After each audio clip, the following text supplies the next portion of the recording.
నమస్కారం city news కి స్వాగతం। శ్రీ ఛత్రపతి శివాజీ మరియు హిందూ చైతన్య వేదిక ఆధ్వర్యంలో స్థానిక రామకృష్ణ కవి కళాక్షేత్రంలో శ్రీ ఛత్రపతి శివాజీ మహారాజ్ చారిత్రాత్మక నాటక ప్రదర్శన నిర్వహించారు। చలసాని బలరామయ్య ట్రస్ట్ ద్వారా కృష్ణ సంస్కార భారతి అధ్యక్షులు సారథ్యంలో ఏర్పాటు చేసిన ఈ చారిత్రక నాటకానికి తెనాలి పుర ప్రజలు పెద్ద ఎత్తున తరలివచ్చి వీక్షించారు।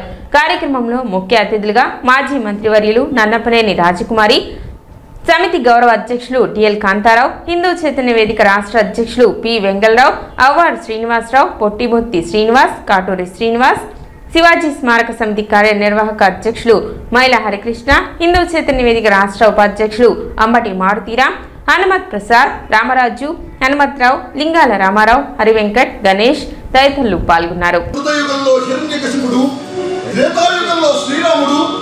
ద్వాపరయుగంలో పంచపాండవులు సేవించి ధరించారంట। ఈ కలియుగంలో ఆదిశంకరుడు, బసవేశ్వరుడు, సోమనాథుడు వంటి మహాభక్తులు, శాతవాహనులు, కాకతీయులు, విజయనగర రాజులు, శ్రీకృష్ణదేవరాయలు నాకు శాశ్వతమైన మనశ్శాంతిని ప్రసాదించు। ముఖం పదుష కొలువులో చేరదాన్ని అక్కడ సుమేవార్త నేను అంతా మాట్లాడాను। అటు నిజాం షా, ఇటు బీజాపూర్ సుల్తాన్ ఇద్దరు నాపై పగబెట్టారు। వారిని రక్షించుకోవాలంటే మనకి ఇంతకంటే మార్గం లేదు। నేను రాను। నిజాం షా చేసే దురాఘాతం నచ్చితే బీజాపూర్ సుల్తాన్ వద్దని చేరాను। శివుడు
రాజ్యాధికారం విధర్మీల చేతిలో ఉండడమే పుష్కరం నేర్చులను చీల్చి చెండాడి హిందూ స్వరాజ్యాన్ని స్థాపించడానికి మనమంతా ఇలా ఐకమత్యంగా పోరాడాలి।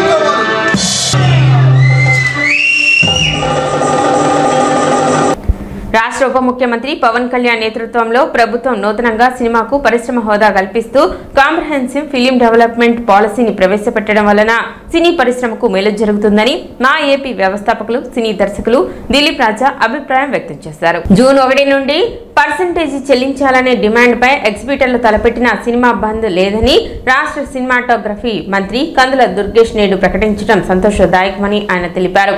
స్థానిక మూవీ ఆర్టిస్టుల అసోసియేషన్ 24 విభాగాల యూనియన్ కార్యాలయంలో ఆదివారం ఏర్పాటు చేసిన విలేకరుల సమావేశంలో మాట్లాడుతూ అసలైన సినిమా థియేటర్ల యజమానులు ప్రమేయం లేకుండా లీజుకు తీసుకున్న 6 ప్రముఖులు వేసిన ఎత్తుగడను ప్రభుత్వ హోం సెక్రటరీ ద్వారా విచారణకు ఆదేశించడంతో సినిమా ప్రదర్శనలు యథాతథంగా జరుగుతాయన్నారు। పరిశ్రమకు గుచ్చుకున్న ముళ్లును వీరమల్లు చాకచక్యంగా తీసివేశారన్నారు। థియేటర్లకు లీజుకు తీసుకున్న వ్యాపారస్తులకు నష్టాలు వస్తున్నాయని భావిస్తే లీజులను రద్దు చేసుకుంటే నిజమైన యజమానులే సినిమాలను అద్దె ప్రాతిపదికన ప్రదర్శించుకుంటారో లేక వేరే వారికి లీజుకు ఇచ్చుకుంటారో ఆయా థియేటర్ల యాజమాన్యం నిర్ణయించుకుంటారని ఆయన తెలిపారు। ఈ నూతన పాలసీ ప్రకారంగా ఇకపై ఎవరితోనూ వ్యక్తిగతంగా సంప్రదించకుండా సినిమా సంఘాలతోనే చర్చలు జరుపుతామని ఉప ముఖ్యమంత్రి పవన్ కళ్యాణ్ ప్రకటించడం శుభపరిణామమని దిలీప్ రాజా చెప్పారు। సమగ్ర సినిమా అభివృద్ధి పాలసీ విధి విధానాల రూపకల్పనలో ఆంధ్రప్రదేశ్లోని నివాసం ఉంటున్న సినీ ప్రముఖుల అభిప్రాయాలను సమీక్షించాల్సిందిగా ఆయన ప్రభుత్వాన్ని కోరారు। 24 విభాగాల్లో నైపుణ్యాల పెంపుదల అమల్లోకి వస్తే అధునాతన సాంకేతిక విధానంపై దర్శకులు దృష్టి పెడతారని ఆయన వివరించారు। సమగ్ర సినీ అభివృద్ధి పాలసీ ద్వారా పరిశ్రమలో గుత్తాధిపత్యం పోయి ఎక్కువ మందికి అవకాశాలు రావడం వలన పెట్టుబడులు పెరిగి తద్వారా సినీ పరిశ్రమ అభివృద్ధి చెందుతుందని దిలీప్ రాజా చెప్పారు। సమావేశంలో నటులు మిలిటరీ ప్రసాద్, వేమూరు విజయభాస్కర్ మాట్లాడారు। జూన్ 1 నుంచి సినిమాలు ప్రదర్శన నిషేధిస్తున్నామని ఎగ్జిబిటర్లు అనౌన్స్ చేయడం జరిగింది. అది మాధ్యమాల ద్వారా ప్రజలందరికీ తెలిసిన విషయమే, దాన్ని కొత్తగా రిపీట్ చేయాల్సిన అవసరం లే. But today why I'm going to arrange this press meet అంటే there is a specific reason.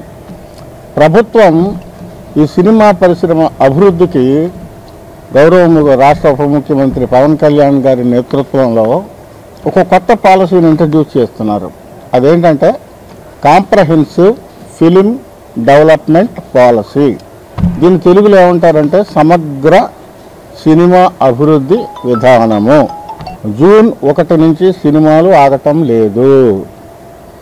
రాష్ట్ర సినిమాటోగ్రఫీ శాఖ మంత్రి శ్రీ కందుల దుర్గేష్ గారు స్పష్టం చేశారు, రేపటి నుంచి సినిమాలు ఆగవని చెప్పారు. అలాగే సినిమా సంఘాల నాయకులు కూడా చాలా క్లియర్గా ఇన్స్ట్రక్షన్స్ ఇచ్చారు, సినిమాలు ఇక ఆగవు, యథావిధంగా ప్రదర్శన జరుగుతుంది అని చెప్పారు. ఈ జూన్లో పెద్ద పెద్ద సినిమాలు రిలీజ్ కావాల్సి ఉన్నాయి. ఎన్ని వందల కోట్లతో తీసిన సినిమాలు. ఫర్ ఎగ్జాంపుల్ రేపు జూన్ 5న మణిరత్నం డైరెక్షన్లో కమల్ హాసన్, సింబు, త్రిష యాక్ట్ చేసిన కక్లాఫ్ అనే ఒక సినిమా రావాల్సి ఉంది. 12న మరి పవన్ కళ్యాణ్ గారిది హరిహర వీరమల్లి రావాల్సి ఉంది. అట్లాగే కన్నప్ప రావాల్సి ఉంది. ఇలా పెద్ద పెద్ద సినిమాలు ఉన్నాయి జూన్లో. ఈ సినిమాలన్నింటినీ బ్రేక్ వేస్తే ఎలా? అసలు ఎందుకు బ్రేక్ వేయాలి? ఎందుకు ఈ డిస్ప్యూట్ వచ్చింది? It's a dispute between the distributors and the exhibitors. ఎగ్జిబిటర్లు అంటే సినిమాలు ప్రదర్శించేవాళ్ళు, డిస్ట్రిబ్యూటర్లు అంటే నిర్మాత దగ్గర నుంచి సినిమా తీసుకుని సినిమా హాల్కి వేసేవాళ్ళు. సినిమా ఇంతకుముందు ఏంటి, అద్దె విధానం చేశారు. ఇప్పుడు మీ హాల్ ఉంది, మీ హాల్లో మీరు వేసుకుంటే రోజుకి 5,000నో 10,000నో 15,000నో ఆ స్థాయిని బట్టి స్లాబ్ని బట్టి ఉంటుంది.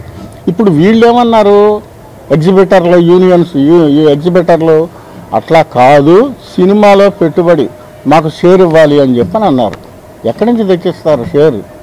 లోగడ ఈ షేర్ విధానం లోగడ ఉందంట, కానీ షేర్ విధానం పెడితే క్యూబ్కి ఎక్కడి నుంచి తెచ్చి కడతారు, పబ్లిసిటీకి ఎక్కడి నుంచి తెచ్చి కడతారు? ఇదంతా ఒక పెద్ద డిస్ప్యూట్. ఉప ముఖ్యమంత్రి గారి దృష్టికి తీసుకెళ్ళడం జరిగింది. మరి అలాగే సినిమాటోగ్రఫీ మంత్రి కందుల దుర్గేష్ గారి దృష్టి కూడా నేను తీసుకెళ్ళడం జరిగింది. అయితే in spite of all these efforts government has taken very good and very stern decision. సినిమాని ఏ విధంగా డెవలప్ చేయాలన్న విధానం మీద కాంప్రహెన్సివ్ ఫిలిం డెవలప్మెంట్ పాలసీని శ్రీకారం చుట్టారు. దీనివల్ల ఏంటి ఉపయోగం అంటే ఇక వ్యక్తిగత సంప్రదింపులు జరగవు. ఎవరితో చర్చలు ఉంటాయంటే సినిమాకు సంబంధించిన యూనియన్ ప్రతినిధులతో మాత్రమే చర్చలు ఉంటాయి, కానీ వ్యక్తిగత చర్చలు లేవని పవన్ కళ్యాణ్ గారు చాలా స్పష్టం చేశారు. మాయాబజార్లో రమణారెడ్డి తుష్టయం అనమంటాడు. అలాగే మన సినిమా తెలుగు సినిమాకు వచ్చిన దరిద్రం ఏంటంటే ఇవాళ ఎవరైతే బడా ఉన్నారో వాళ్ళంతా కింద నుంచి పైకి వచ్చిన వాళ్ళు, ఎవరు కోట్లు ఉండి 100 ఎకరాలు ఉన్నవాళ్ళు కాదు. కానీ వాళ్ళకి కింద వాళ్ళ కష్టాలు తెలియట్లా, వాళ్ళ వరకు వాళ్ళు సంపాదించుకోవడమే తప్ప. కాబట్టి అన్ని రంగాల టెక్నీషియన్స్ అందరూ లైట్ బాయ్ దగ్గర నుంచి అందరికీ బాగుండాలని సదుద్దేశంతో ఇవాళ మంత్రి గారు కమిటీ వేసి అన్ని, అలాగే సినిమా హాల్స్ చెప్పంగానే సరికాదు, రేటు 100 రూపాయలు 200 రూపాయలు. అక్కడ యూరినల్స్ లేవు, ఇష్టం వచ్చిన రేట్లు పెంచు దొబ్బుతున్నారు. కాబట్టి వాటిని కంట్రోల్గా చేసి అందరూ బాగుండాలా, అన్ని క్రాఫ్ట్స్ వాళ్ళంతా బాగుండాలని చెప్పి కోరుకుంటూ, అట్లాగే కోవిడ్-19 మరలా వ్యాపిస్తున్న సందర్భంగా ప్రజలు అప్రమత్తంగా ఉండాలని తెనాలి నియోజకవర్గ కాంగ్రెస్ పార్టీ ఇన్ఛార్జ్ డాక్టర్ చిందు సాంబశివుడు విజ్ఞప్తి చేశారు. కరోనా వైరస్ 5 ఏళ్ల కిందట ప్రపంచవ్యాప్తంగా వ్యాప్తి చెంది ప్రజలను తీవ్రంగా భయపెట్టింది. వ్యాక్సిన్ అందుబాటులోకి రావటం, ప్రజలు తగు జాగ్రత్తలు తీసుకోవడంతో కోవిడ్ తగ్గుముఖం పట్టింది. మళ్లీ ఇప్పుడు రాష్ట్రంలో కేసులు నమోదవడంతో ప్రజలు జాగ్రత్తలు పాటించాలని తెలిపారు. ప్రభుత్వం కోవిడ్ నివారణకు తగిన చర్యలు చేపట్టాలని, కోవిడ్ కిట్లు టౌన్ మండలంలోకి ప్రజలకు అందుబాటులోకి ఉంచాలని కోరారు. ఈ కార్యక్రమంలో Tenali town president Ponnuru Nagasurya Sesha Rao, Tenali town ఉపాధ్యక్షుడు గుర్రపు ద్వారకా శ్రీనివాస్, తెనాలి మండల ప్రెసిడెంట్ కల్లపుడి బుల్లయ్య, శివకుమార్, రాయప్ప, అయ్యప్ప, శంకర్రావు, కోటేశ్వరరావు, సుబ్బారావు, వీరాస్వామి, సీను, మల్లికార్జునరావు తదితరులు ఈ కార్యక్రమంలో పాల్గొన్నారు. మనకి 2020 నుంచి కోవిడ్-19 అంటాం. ఈ కోవిడ్ అనేటువంటి జబ్బు 2019లో చైనాలో వచ్చి 2020లో మిగతా దేశాలకి స్టార్ట్ అయ్యి 2021 మన దేశాన్ని కూడా అన్ని రాష్ట్రాలని మన ప్రాంతాన్ని కూడా గజగజలాడించి ఒక టైంలో దాని తర్వాత ఒక వేరియంట్ డెల్టా వేరియంట్ వచ్చినప్పుడు మన ఈ ప్రాంతంలో అసలు శ్మశానాలు ఖాళీ లేకుండా హాస్పిటల్ బెడ్స్ ఖాళీ లేకుండా ఎంతోమంది కొన్ని లక్షల మంది చనిపోయారు. దానికి తోడు ఎంతో ప్రాణ నష్టం, ఆర్థిక నష్టం, సమయ నష్టం. బతికితే చాలు రా బాబు అనుకున్నటువంటి గజగజలాడిచ్చిన కోవిడ్ తర్వాత అప్పుడు ఒమిక్రాన్ వేరియంట్ వచ్చిన తర్వాత కొంత తగ్గింది. ఇప్పుడు ఈ 3 సంవత్సరాలు కొంచెం విరామం వచ్చింది. ఇప్పుడు రీసెంట్గా మనం ఒక నెల నుంచి సింగపూర్లో వచ్చింది, అక్కడ ఇండోనేషియాలో వచ్చింది అన్నారు. ఇప్పుడు మన భారతదేశంలో కూడా దగ్గర 1000 కేసుల దాకా వస్తున్నాయి. అందులో మహారాష్ట్రలో ఒక సంథింగ్ 400 దాకా, కేరళలో 273, తర్వాత కర్ణాటకలో 35, ఢిల్లీలో ఒక 95 దాకా అలా వచ్చి మన రాష్ట్రంలో కూడా ఒక 2 కేసులు నమోదైనట్టుగా మన విశాఖపట్నంలో ఒకటి, ఇక్కడ ఒకటి వచ్చింది. JN1 అని కొంచెం తక్కువ ఉండా, అంటే దాని తీవ్రత తక్కువగా ఉన్నటువంటి తిక్కకుండా అందులో నుంచి మళ్ళా రకరకాలైన వేరియంట్లు వస్తూ ఉన్నాయి. ఇందులో ఏ వేరియంట్ ఎలా ఉంటుంది అనేది చెప్పలేము. Prevention is better than cure. అది రాబోయే ముందే దాన్ని రానియకుండా ఆపటం సాధ్యమైనంత వరకు. రెండోది early detection and treatment is prevention అంటారు. అంటే ఏంటి, తొందరలోనే దాన్ని గుర్తించటం, దానికి వైద్యం చేయటం, అది కూడా ఆల్మోస్ట్ ప్రివెన్షన్తో సమానం. అందుకని నేను ఒకటే గవర్నమెంట్కి రిక్వెస్ట్ చేసేది ఏంటంటే, పరీక్షలు ఎవరికైనా ఇంతకుముందు ఏంటంటే జనరల్గా జ్వరం వచ్చిందంటే ఆ కోవిడ్ టైంలో విపరీతంగా టెస్టులు చేసేసేవాళ్ళు. అందులో కొన్ని బయటపడతాయి, అసలు టెస్టులు చేయకుండా బయటపడవు. ఆ టెస్టుల కిట్లన్నీ కూడా అన్ని ప్రభుత్వ ఆసుపత్రుల్లో మన ఆంధ్రప్రదేశ్లో ముఖ్యంగా అన్ని మేజర్ సిటీసు, టౌన్స్, మున్సిపాలిటీలో కానీ మండల హెడ్ క్వార్టర్స్లో ఈ టెస్టింగ్ కిట్లను పెట్టాల్సిందిగా డిమాండ్ చేస్తున్నాం. రాకుండా ఉండటానికి వ్యాక్సినేషన్, బూస్టర్ డోసు, మరలా ఇంకొక బూస్టర్ డోస్ ఇస్తే వ్యాధి నిరోధక శక్తి పర్టికులర్గా ఎగనెస్ట్ దట్ కోవిడ్, ఆ కోవిడ్ వేరియంట్స్ అన్నింటిని కూడా కంట్రోల్ చేస్తానికి ఒక బూస్టర్ డోస్ కనుక ఇస్తే మనలో అంటే ప్రజల్లో యాంటీబాడీస్ లెవెల్స్ పెరిగి ఒకవేళ కోవిడ్ సోకినా కానీ రాకుండా ఉండటం, వచ్చినా తక్కువ తీవ్రత ఉంటుంది. కాబట్టి ముఖ్యంగా ఇప్పటికైనా అధికారులందరూ, ముఖ్యంగా ప్రజాప్రతినిధులు, ముఖ్యంగా ఆరోగ్య శాఖ మంత్రి కానీ మిగతా వాళ్ళు తొందరగా మేల్కొని ఈ యొక్క వ్యాక్సినేషన్స్ని స్టార్ట్ చేస్తే మనం వ్యాక్సినేషన్ చేయాల్సిన అవసరం ఉంది, చేయాల్సిందిగా డిమాండ్ చేస్తున్నాం. First inter state martial arts karate పోటీలు ఆదివారం తెనాలిలో నిర్వహించారు. తెనాలి అమరావతి ప్లాట్స్ లోని ఎన్టీఆర్ ఇండోర్ స్టేడియంలో నిర్వహించిన ఈ పోటీలకు వివిధ రాష్ట్రాలకు చెందిన క్రీడాకారులు పాల్గొన్నారు. ముఖ్య అతిథిగా బిగ్ బాస్ విన్నర్ నిఖిల్ హాజరై పోటీలను ప్రారంభించారు. నేటి సమాజంలో ఆత్మరక్షణ కొరకు మార్షల్ ఆర్ట్స్ చాలా అవసరమని, మార్షల్ ఆర్ట్స్ నేర్చుకోవటం వల్ల మానసిక ఉల్లాసం, ఉత్సాహంతో పాటు శారీరక దృఢత్వం ఏర్పడుతుందని, తెనాలిలో ఇటువంటి కార్యక్రమం నిర్వహించడం అభినందనీయమని అన్నారు. మాస్టర్ నాగరాజు ఆధ్వర్యంలో ఈ పోటీలను నిర్వహించగా ఈ కార్యక్రమంలో అందే Balachandramouli, SP Ravichander, Venkata Suresh, Manju Bhavani, national consumer chairperson SP MS Ashok Babu, సహాయ ఆర్గనైజర్ వీరబసవయ్య, మాస్టర్ బాబురావు, శ్రీనివాస్, వెంకటేష్, సత్యబాబు, హజీ, దుర్గారావు తదితరులు పాల్గొన్నారు.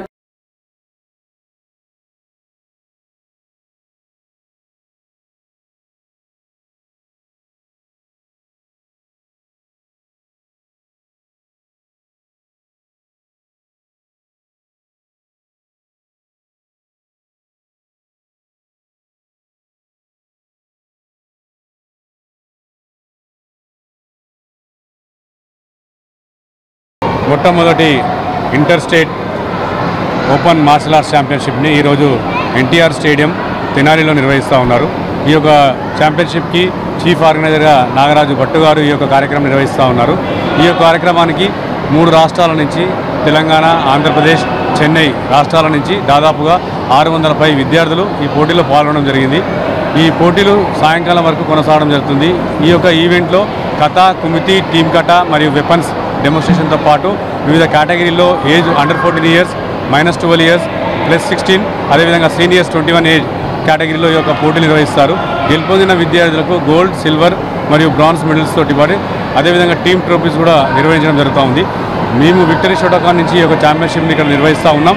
చాలా ధన్యవాదాలు. ఇక్కడికి పార్టిసిపేట్ చేసిన మాస్టర్స్కి, వారి పిల్లలకు, అదేవిధంగా తల్లిదండ్రులకు మాకు ప్రత్యేకమైన ధన్యవాదాలు తెలుపుతూ సాయంత్రం వరకు మేము వచ్చాక రిజల్ట్స్ కూడా పంపించడం జరుగుతూ ఉంది. సిటీ న్యూస్ ఇంతటితో సమాప్తం. నమస్కారం.